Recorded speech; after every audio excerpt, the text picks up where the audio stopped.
Now on HTV, live coverage of the qualifying round in the 1998 San Marino Grand Prix.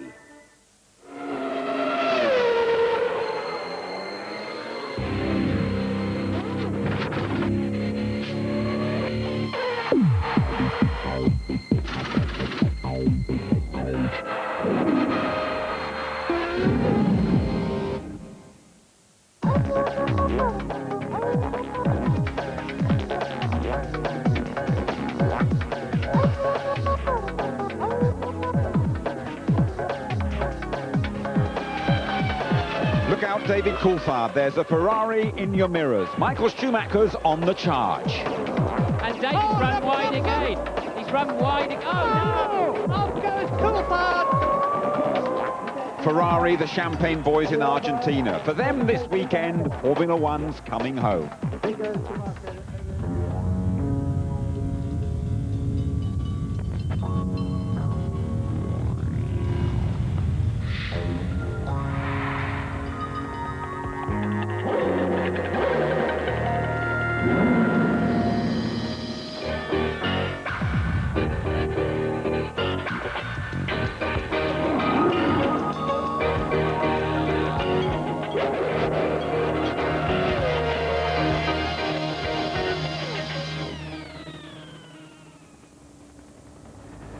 It's a beautiful day in northern Italy. Welcome to Imola as Formula One returns to Europe for the first time in 6 months for the San Marino Grand Prix. And we are absolutely delighted to be back after those long hauls to Australia and to South America. We're gearing ourselves up for the qualifying hour. So far, the McLarens of Mika Häkkinen and David Coulthard have dominated these sessions. But that victory in Argentina for Michael Schumacher and Ferrari has given the Drivers' Championship a real tweak. James Allen reports on the season so far. If ever proof were needed of how quickly Formula One reinvents itself, take a look at the first 3 races of this season. Last of the top 4 teams in '97, McLaren vaulted straight into the top spot in Melbourne, albeit controversially, after Coulthard handed victory to teammate Häkkinen. The Silver Arrows lapped the entire field, including last year's champion Williams. In Brazil, McLaren celebrated Coulthard's birthday with another dominant 1-2. Everyone predicted the season would be a McLaren walkover. Mika Häkkinen wins. David Coulthard is second. But in Buenos Aires, Ferrari bounced back with Michael Schumacher reminding everyone who's boss. Yes, Michael, you've done it. So, who are the winners and losers thus far? Well, the McLaren-Mercedes Bridgestone package is the one to beat. And with 2 wins, Mika Häkkinen has mostly had the edge in speed and confidence over his teammate. Coulthard took a brave pole position in Buenos Aires, but his luck ran out in the race. He'll be pleased to see the checkered flag at the end of this race. Ferrari has its best car since the Mansell-Prost era and has been working flat out to close the gap to McLaren. Judging by the uncompromising way he passed Coulthard in Argentina, Michael's hungrier for the title than ever. The usually consistent Williams team has dropped from 1st to 3rd. The reliability's fine, but an old engine, oversteer problems and a failure to make the most of the latest Goodyear tyres has left them lagging behind. Brenson's had his moments, but questions are starting to be asked of world champion Jacques Villeneuve, who scored just 2 points from a possible 30. He needs to stop the rot. Benetton has the same 1997 Mechachrome engine as Williams, but they have Bridgestone tyres. Although they've been poor in qualifying, both drivers averaging 8th on the grid, Wirtz in particular has flown in the races. Wirtz put a magnificent move on Frentzen just when it mattered. Despite colliding with one another in practice last time out, the Sauber pair of Alesi and Herbert are looking strong, although Johnny has had a few dramas. Puncture. This is all poor Johnny needed. Only 5 teams have scored points so far this year, and that's bad news for Eddie Jordan. This was going to be his season, but so far it's brought just heartache.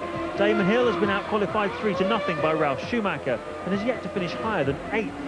While Ralf has yet to finish, the German has done just 23 of a possible 202 racing laps. This time last year, the Prost team was flying, but rumours suggest that so far in '98, they've got through 50 gearboxes, more than most teams use in a year. A new one is being built, but they've got a lot of work to do. The backmarkers have all had reliability problems. Arrows has been struggling to incorporate its own engine and a complicated gearbox. Stewart has had 2 10th place finishes. Gearbox problems have been their main downfall. Tyrrell has found an exciting new talent in Tiger Takagi, but he's only finished 1 race. While Minardi's 19-year-old driver Esteban Tuero has retired 3 times. Who will the winners and losers be in the next 3 races? Well, it's anyone's guess. And that means Hakkinen, racing his 100th Grand Prix, has a 12-point advantage over Michael Schumacher. David Coulthard's 3rd, and Eddie Irvine 4th in Australia, 3rd in Argentina. He is 4th. McLaren, though, disappearing into the distance in the constructors. Watch for a Williams improvement here. McLaren's quickest this morning, and Damon Hill has gone very well too. Good morning to you all back home. Welcome to our studio trackside. Tony Jardine is with me, and those McLarens remain the ones to catch here, Tony. They've been very strong this morning, and in all the practice sessions, both Coulthard and Hakkinen look very aggressive indeed, bouncing over the curbs, kicking up the dust, so they really mean business. The worrying thing for all the teams who are trying to play catch-up is Ron Dennis said in Argentina, we hadn't made any modifications to our car, but from now on, we're going to improve them week in, week out.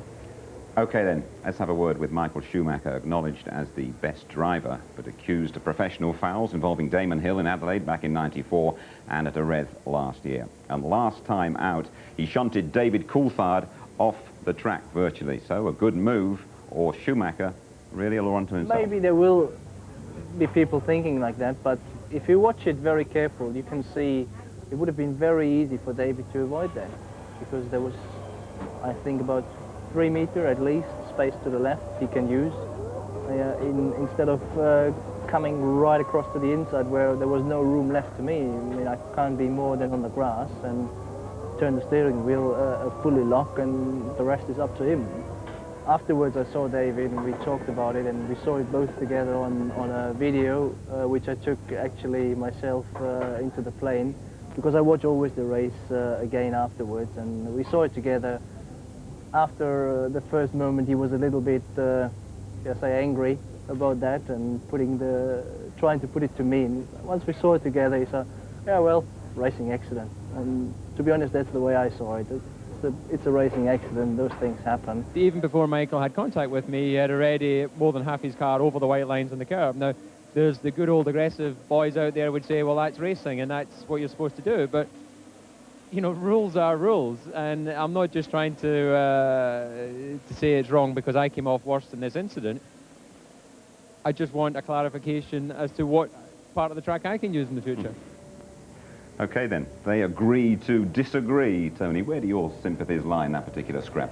I'm afraid I'm on Michael Schumacher's side in this one, because David Coulthard made 2 mistakes. The lap before that he ran wide and Schumacher spotted the gap.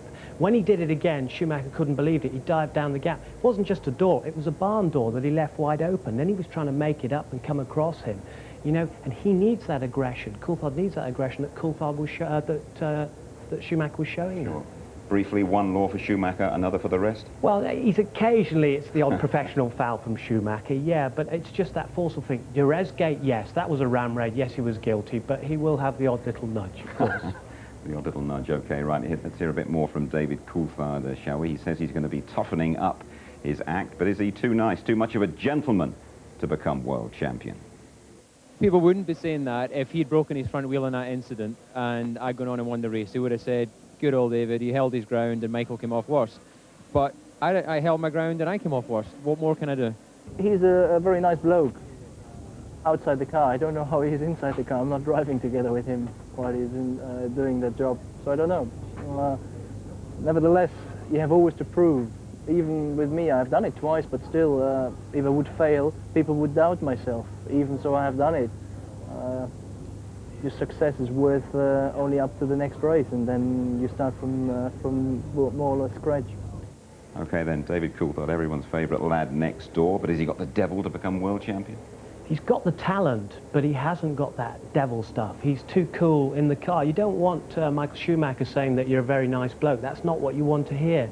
He's got to get a little bit of that aggression going in there, and that's what he's looking to do. It's a crucial weekend for him this weekend. He's fired up, though, isn't he? He is fired up. He's got to turn it around, but you remember Sterling Moss sat here in this programme in Australia and said he's got to become a bit of a basket. That's what he really needs to do, and I think that'll be the last piece of the jigsaw for David Coulthard. Okay, let's get right up to date with the day's latest news, and Louise Goodman starts with a beautiful car sprouting ugly wings. You'll have noticed the new winglets appearing on more and more cars this season. Well, the latest team to try them out is none other than Ferrari.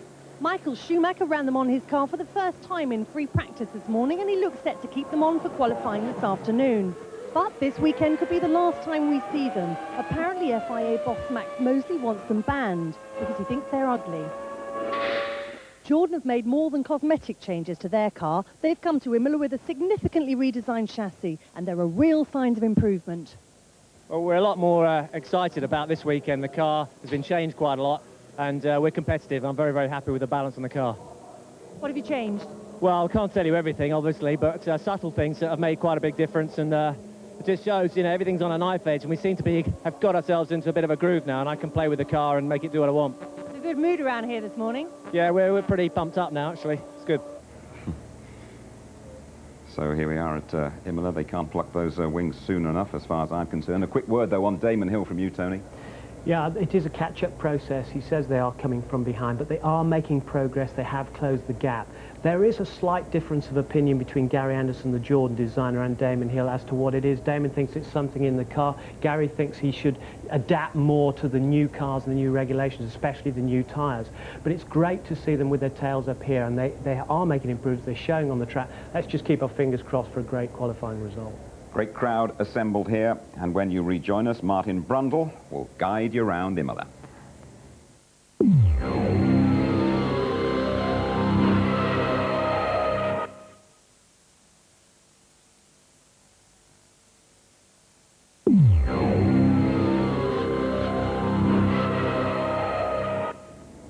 And welcome back to Imola and the San Marino Grand Prix. Just to explain that title, the San Marino Grand Prix, San Marino is actually 50 miles or so southeast of here. Imola is the nearest circuit. It gives those Ferrari fans an extra treat, and it's a great place to race. Let's join Martin Brundle. Tamburello, the first complex. May Day 1994, Ayrton Senna tragically died in that wall there. Then it was a flat-out 180-mile-an-hour left-hand curve. Now you arrive at 180 miles an hour, slow to 65 for the first left, building through the chicane to 125 already. As chicanes go, it's a great corner. Villeneuve chicane next. Mika Hakkinen shows us how not to take that particular complex. The McLaren has great grip, even over the gravel trap. Climbing the hill from Tosa can be very exciting, especially if you're side by side with another car. You reach 170 miles an hour before you pop over this hill, and there is Piratella in front of you. Braking hard down to 100 miles an hour, throw the car in. It's a bit bumpy, but great grip on the exit. Aqua Minerale, even better than the old days. Coming down the hill at 170 miles an hour, slow for the first time here at 130. Easy to run wide, it's a little bit bumpy. Slow a second time for the final right-hander, just 70 miles an hour. This corner rewards bravery and accuracy. We're at Variante Alto. You arrive at 170 miles an hour unsighted, brake hard and down to 70 through the chicane. I have never seen anything like this. Look at this curbing. It's a full 4 inches deep and another concrete retainer on the outside. Now remember, the total suspension travel of a Formula One car is just half an inch, and your backside is just half an inch off the ground. It makes my eyes water looking at this. It's very hard on the machinery, which it always has been. But it's always a good atmosphere, mainly because it's like the first one back in Europe, and obviously it's in Italy with all the Ferrari fans. I like Imola. It's, you know, changed a lot, obviously, since '94, but the style of the track's quite like Monza. It's high-speed entries to chicanes, so braking's important, rear-end stability is important. It's a good circuit, very physical for driver and the car, and tyres, brakes, everything. It's very hard on every component. It is tough. Let's have a word with Ralf Schumacher, 5th quickest this morning on what has so far been a very good day for the Jordan team. Damon told us a bit earlier on about the changes that you've made to the car, but what do you think is the most significant thing? Well, I would guess it's the suspension, really, which helped us a lot. But, I mean, there's still a lot to come, and there must still come a bit, I mean, because we're not there where we're aiming for, you know. You say the suspension has helped. What's it done? How's it affected the performance of the car? Well, I mean, it just made the car better in certain parts of the circuit. I mean, it's not the right point now to go in it, but it just made it better, let's say it that way. And we're all wondering if Damon Hill will follow up an excellent morning's work in the other Jordan. Here we go then, the qualifying session for the San Marino Grand Prix. Can Britain's David Coulthard get his McLaren on pole once again? Martin Brundle has joined Murray Walker. Buongiorno, Murray.